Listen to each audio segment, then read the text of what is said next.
This is an emergency alert broadcast issued by the U.S. government. This is not a test. Arizona, California, Oklahoma, Nevada, Texas, and New Mexico have succeeded from the Union and are going to form a new country called the Divided States of America.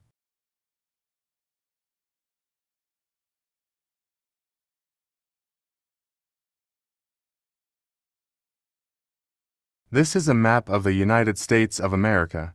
Blue is the USA, red is the DSA.